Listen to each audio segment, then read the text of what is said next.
Imagine the scene. You step into the fitness club, stroll along a park path, or lounge on the sun-drenched sand of a beach, and suddenly, it hits you. Her.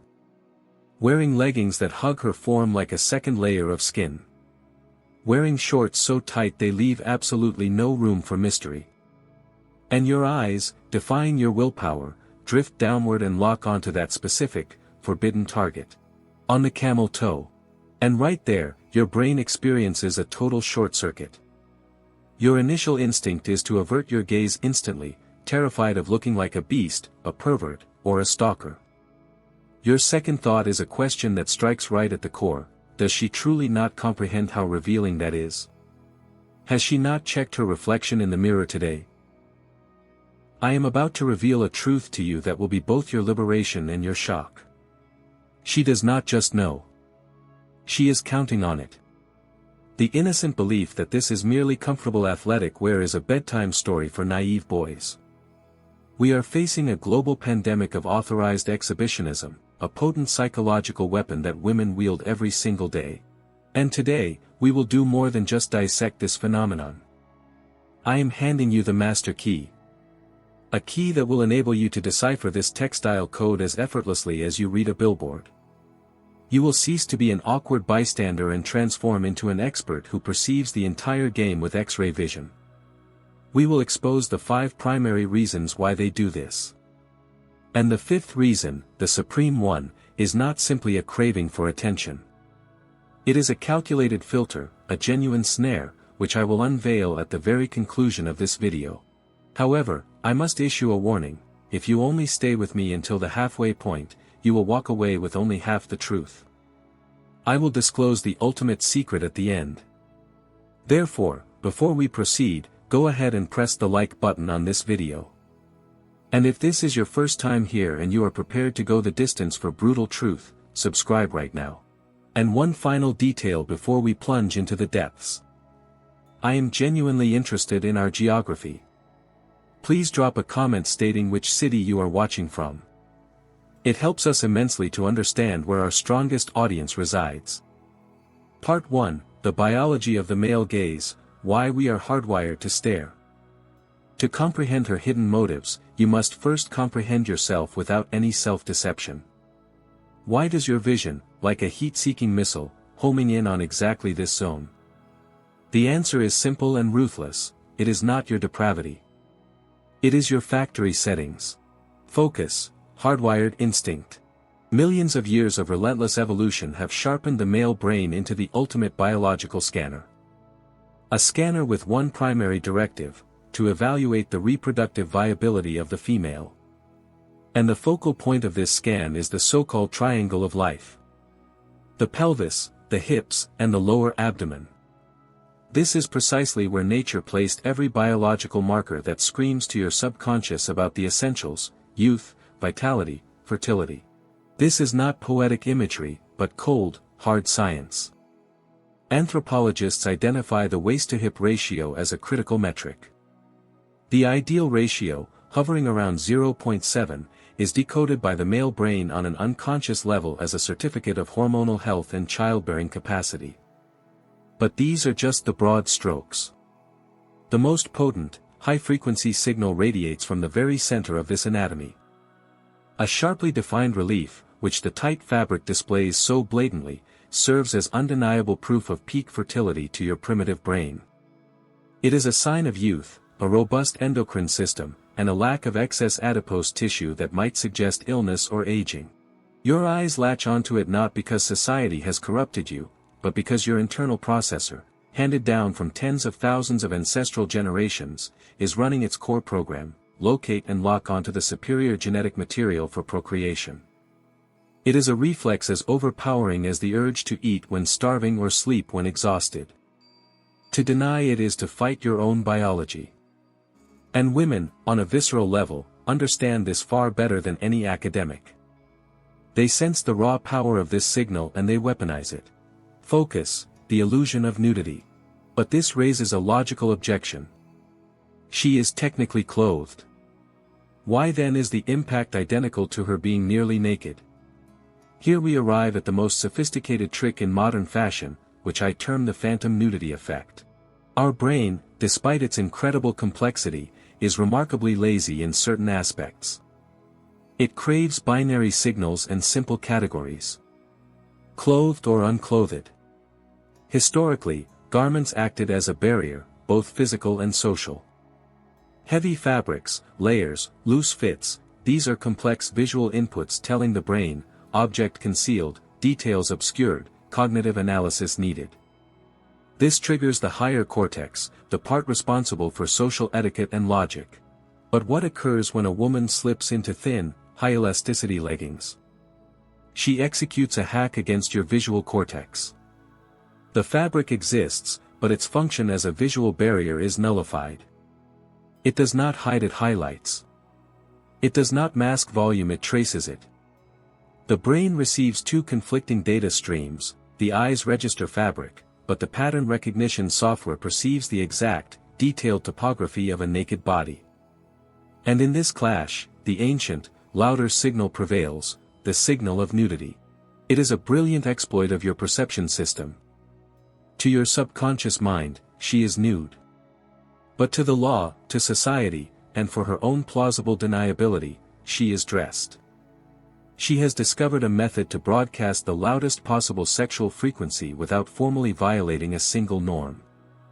This grants her all the psychological perks of displaying her body while bearing zero social cost. Leggings are camouflage for nakedness, which, ironically, makes the anatomy even more conspicuous and provocative. She has located a gray area in your brain and is exploiting it 100%. And now that we have established why looking is inevitable for you, we are ready to tackle the central question. Why does she grant you this access? What is her actual objective? The first reason we will examine is the most cynical. It has absolutely zero connection to seduction. It is pure psychology of dominance. Part 2, Female Psychology, 5 Reasons for the Display. Reason 1, Narcissistic Supply. Visualize a vampire who feeds not on blood, but on emotional energy. Specifically, on your desire. This is the core of the first and most prevalent reason. In reality, she could not care less about you as a man, as an individual, or as a partner. To her, you are merely a reflective surface in which she yearns to see the image of her own desirability. In psychology, this phenomenon is known as harvesting narcissistic supply. A woman driven by this motivation carries a deep internal famine, a hollow space she attempts to stuff with external validation of her worth. Your gaze, which you struggle to suppress, is currency to her. It is sustenance. It is evidence that she exists and holds power over her environment. She is not seeking sexual contact. She is seeking worship. Let's dissect the mechanics with a real-world scenario. She enters the gym. She will not select a machine in a secluded corner. She will position herself dead center, in the highest traffic zone. Her movements will be theatrically exaggerated, the arch of her lower back a bit more profound, her stretching exercises a bit more graphic. She is not doing this for fitness. She is constructing a stage, and she has cast herself as the prima donna. She avoids direct eye contact with men. Instead, she monitors their reactions via the mirrors. A surreptitious glance, the dilated pupils of the man on the treadmill, the disrupted breathing of a guy bench pressing, she gathers these reactions like trophies. Each stare is a micro-hit of dopamine, a needle to her ego that momentarily silences her inner void and whispers, "You are the queen." They all crave you, but none can have you. This is a variety of light psychological sadism. She derives an intoxicating high from your lust, which is destined to remain frustrated. She feasts on your starvation while remaining satiated and out of reach. Do you grasp the mechanism? She does not want you. She wants you to want her. These are two diametrically opposed poles. This explains why she might glare at you with icy disdain if you dare to look too openly. It is a paradox that shatters male logic. She provokes the hunger but penalizes the appetite. Because in her script, you are merely a spectator in the audience who may admire the star but is forbidden from stepping onto the stage. The moment you attempt to cross that line, you violate the rules, and she puts you back in your box, signaling your creepiness to the herd. Your function is to be a mute battery of energy, nothing more. And the more men she converts into these walking validators, the more potent her sense of power becomes. Reason 2, Signal of fertility. Now, let us descend to a more primal, visceral tier. A place void of ego and social maneuvering.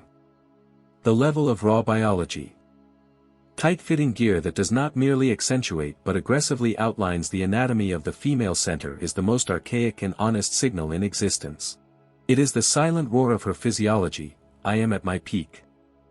I am healthy. I am primed for reproduction. It is a biological billboard advertising her genetic assets. In the wild, females signal mating readiness through specific cues: swelling, scent, vivid colors. In human civilization, where we are draped in layers of culture and ethics, clothing has evolved into the new language of instinct. When the fabric cuts in and sculpts that specific relief, she is unconsciously, and often quite deliberately, focusing the spotlight on the epicenter of her feminine power. It is a visual proof of elasticity, youthful tissue, and robust blood circulation in the pelvic region, all of which translate in the subconscious dialect to superior genetic stock. She is not just revealing an aesthetically pleasing curve. She is displaying her reproductive capacity in its most distilled form. This transmission is not meant for your intellect, but for your reptilian complex. The part of the brain tasked with survival and propagation. That is why the image is so hypnotic. It bypasses all your logical firewalls: she is out of my league, I am married, this is inappropriate, and strikes the bullseye of your instincts. She could be toxic, vacuous, or brilliant, your subconscious is blind to that in the moment. It perceives only one truth: a healthy, potent, fertile vessel. And this is the most formidable aphrodisiac found in nature. Fundamentally, this is the modern iteration of an ancient mating dance. In the past, women laced up corsets to simulate an hourglass figure. Today, they pull on leggings that achieve the same objective, but with far greater efficiency and directness. It is the ultimate optimization of the signal. Why imply when you can demonstrate? It is the quintessence of female biological strategy in the 21st century. Reason 3, War with other women. Men fall into the same fundamental trap repeatedly. They assume women dress for them. In 9 out of 10 cases, this is false. A woman dresses for other women. And explicit clothing is not an invitation to mate. It is a declaration of war. Visualize a female gathering, in the office, the fitness center, the beach, as a pack structure. Within this pack, an invisible yet brutal battle for hierarchy rages constantly, a fight for the title of alpha female. In a modern world where traditional status markers like lineage or a husband's wealth have faded, the body has emerged as the primary battlefield.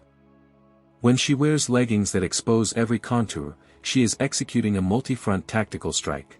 First, she puts the merchandise on the counter. She tells other women without uttering a syllable, witness this. 0 cellulite. Muscle tone.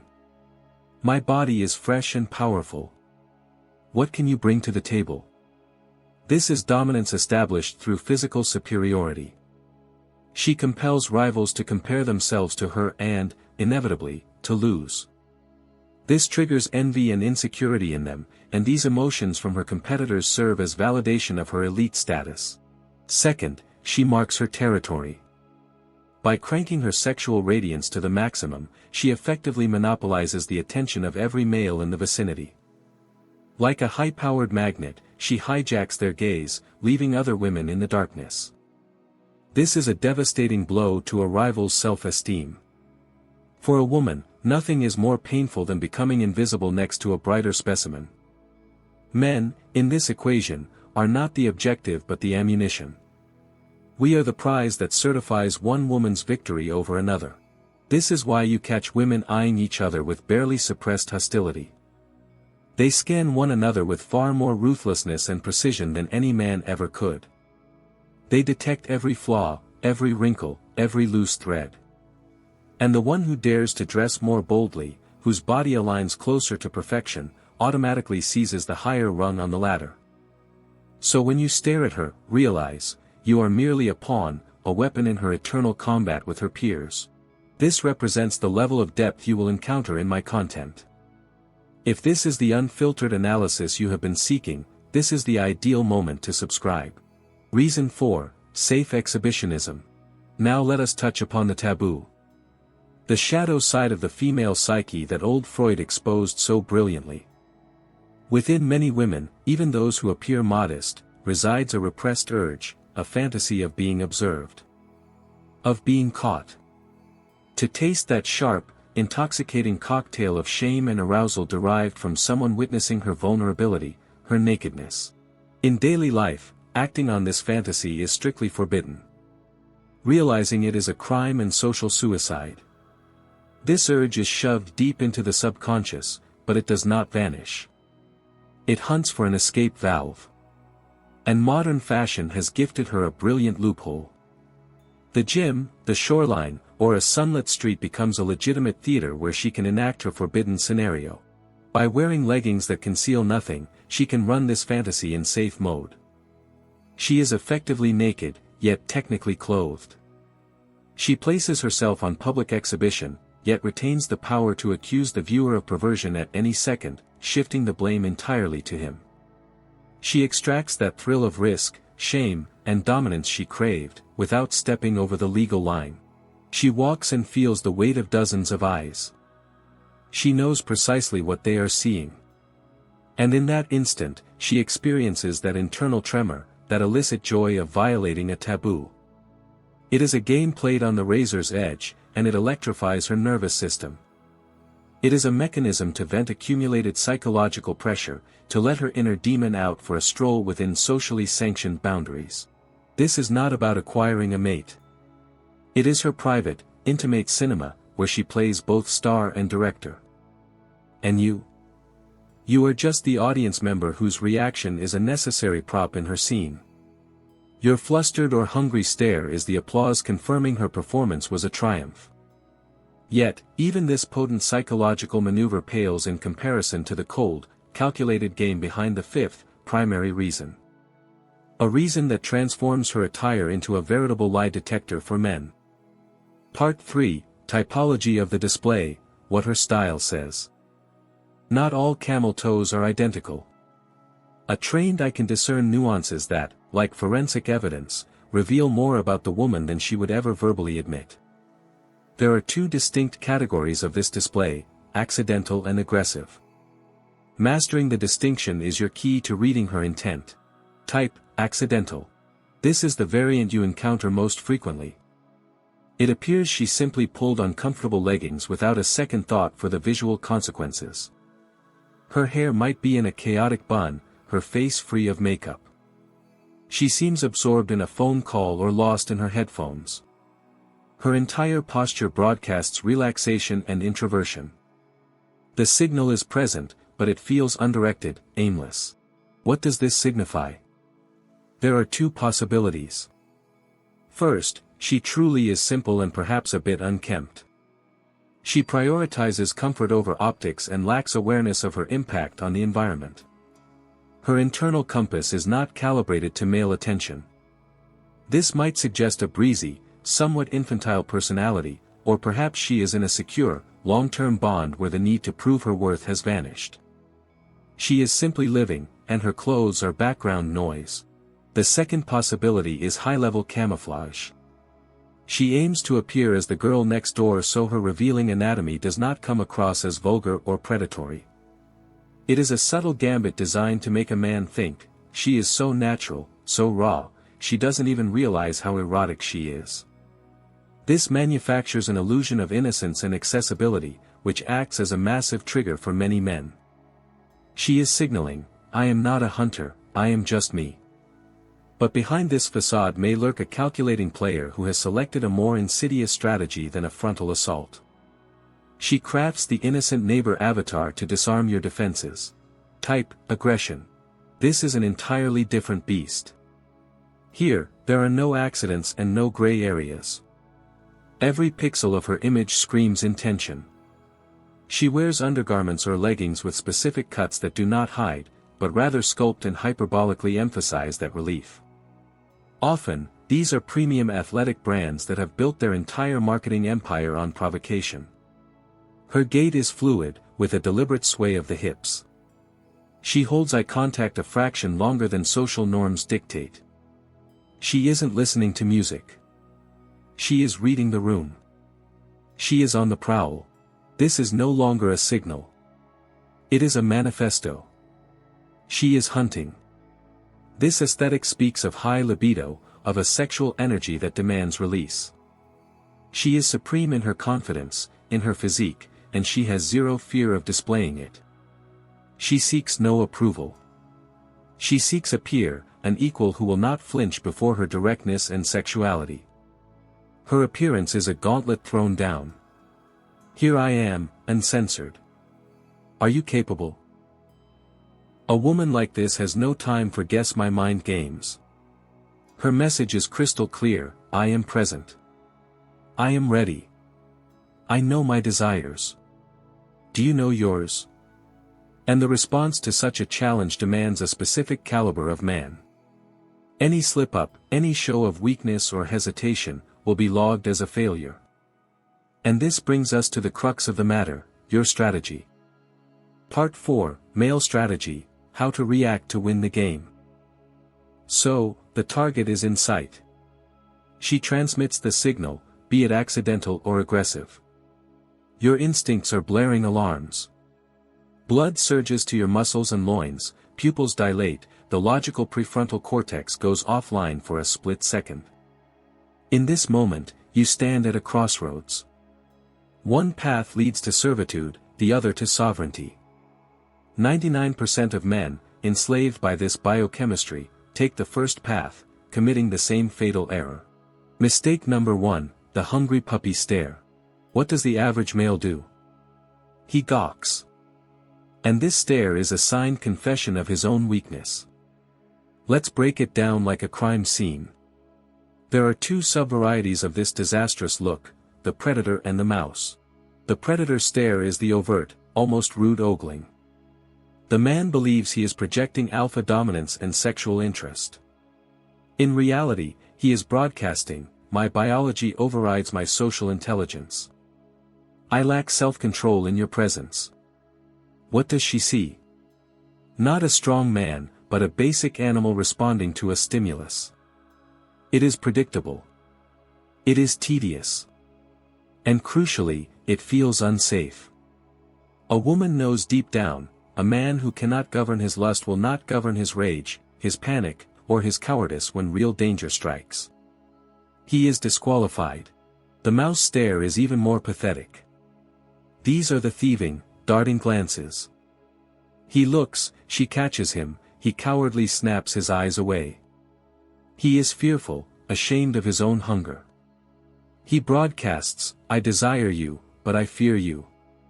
You hold power over me, and I submit.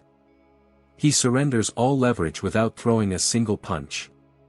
To a woman, such a man is invisible. He is not just weak, he is dishonest, attempting to mask his weakness. He inspires not lust, but revulsion. In both scenarios, predator or mouse, the man signs a silent contract of submission with his eyes. He volunteers to be that narcissistic supply. He donates his energy, his attention, his awe, receiving nothing back but a smirk or cold indifference. You demonstrated that your animal hunger exceeds your intellect. And a woman will never respect, and thus never desire, a man she can steer with his own instincts. This is an immutable law of nature. The king's strategy. And now, the royal road. The path that doesn't just disrupt her script, but incinerates it and forces her to play by your rules. It is a strategy of absolute internal command, manifesting in external composure. It involves 3 precision steps executed as one fluid maneuver. Step 1, acknowledge. Do not feign blindness. Ignoring is a reaction too. It is a reaction of fear. It is a silent admission, your signal is so potent I dare not even look. You must look. But the method matters. Your gaze must be clinical, calm, like a surgeon assessing a patient. No emotion, no thirst, no judgment. Just data collection. It lasts exactly 1 second. No longer. You are saying without words, yes, I see it. The signal is received and processed by my mind, not my groin. Step 2, evaluate. In that same second, while your eyes are on the target, a faint, barely perceptible half-smile touches your lips. This is the pivot point. This is not the lecherous grin of a male anticipating a meal. It is the serene, assured smile of a connoisseur observing a sculpture. It says, I recognize the aesthetic. It is pleasing. But it does not destabilize me. This smile disarms her provocation. You demonstrate the capacity to separate aesthetic appreciation from animalistic urge. You enjoy the scenery, but you are not enslaved by it. It is a stance of power, of abundance. Yes, it is lovely, but my world is full of beauty, and I do not lose my composure over it. Step 3, the shift. And here comes the knockout blow. Smoothly, without jerking, you shift your gaze from her center directly into her eyes. You look calmly, squarely, maintaining that light half-smile. Done. Game over. You win. Why is this devastating? Because you elevated the interaction from the biological tier her body to the human tier her persona. You showed that beyond the provocative shell, you see a player. You compel her to meet you on your turf, the turf of will and intellect, where you have just proven your dominance. What occurs in her mind? A system error. She anticipated embarrassment or lust, the twin reactions of weakness. Instead, she received cool evaluation and total control. You are the outlier among hundreds of men who did not stumble into her trap. You signaled, I see the game. I see the bait. But my mind rules my instincts. I am the authority here. This fascinates her. This is the archetype of man that represents a biological jackpot. And right now, we are ready to unveil why this strategy is the sole key to the fifth, final door in the labyrinth of female psychology. Final, revealing the main intrigue, the trap for the alpha. We have dissected 4 potent drivers, the hunger for attention, the biological broadcast, the war with rivals, and the flirtation with the forbidden. But these are merely the surface layers. Beneath them lies the fifth, the deepest, and the most obscure reason. It is the reason that converts revealing attire from a simple signal into a complex filtration system. Into a blast furnace where the quality of a man's character is tested. It is the trap for the alpha. Whether conscious or not, a woman is perpetually stress-testing the men in her orbit. This is hardwired into her operating system by eons of evolution, where the cost of selecting the wrong partner was death, for her or her offspring. She is not hunting for the prettiest face or the deepest pockets. Those are merely resources. She is hunting for the root cause, internal fortitude. A man with a spine of steel. A man who governs himself, implying he can govern chaos, protect her, and secure the bloodline. And her provocative display is the ultimate, ruthless exam, a litmus test for male potency. Do you perceive the genius and the cruelty of this snare? She deploys the most potent lure known to the male species, her raw, barely veiled sexuality. It is a direct injection into the reptilian brain, bypassing logic completely. A weak man, a beta, sees only the lure. His instincts hijack the controls, reason powers down. He bites the hook of lust, stares with a drooling gaze, and becomes a resource. He fails. His behavior screams, I am easily manipulated. My urges own me. To her, this translates, in a crisis, he will crumble. In danger, he will flee. In temptation, he will betray. He is unstable. He is discarded. A strong man, an alpha, sees beyond the lure. He sees the fisherman gripping the rod. He perceives the entire architecture of the game. He grasps that this is not an invitation, but an assessment. And that is why he responds with the king strategy. He notes the bait, respects its allure, but does not throw himself upon it, losing his mind. He looks into the eyes of the fisherman and with that calm smile says, "Nice attempt. Beautiful play. But I am not the fish. I am a fisherman, just like you."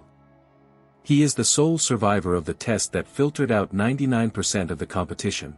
It is precisely this reaction that sends a deafening signal to her core. A man capable of restraining his primal drives in the face of a supreme trigger is a man of discipline, will, and high rank. He keeps his head. Which means he is reliable. This is the man she has been seeking her entire existence. Her provocation is not just a trap, it is her gift to reality. It is her method of aiding the strong man in identifying himself while weeding out the weak, saving her precious time. The conclusion is simple and grand. Female clothing is never just fabric. It is a transmission. It is a complex code broadcasting her fears, desires, ambitions, and strategy. And now, you possess more than just the cipher. You have the map of the entire battlefield. You are no longer a blind kitten twitching at a laser pointer. You are a grandmaster seeing the board 10 moves ahead.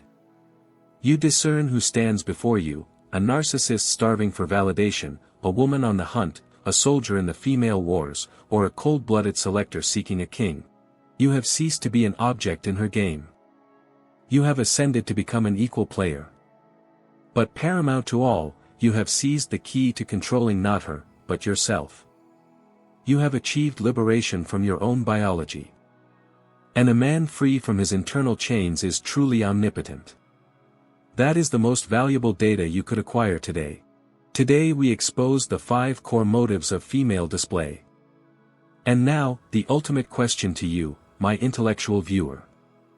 Which of these 5 motives, based on your field observations, is the most common in the real world? Drop the number and, if you are inclined, a brief explanation in the comments. Let's build a genuine archive of male wisdom under this video and discover what the real statistics reveal.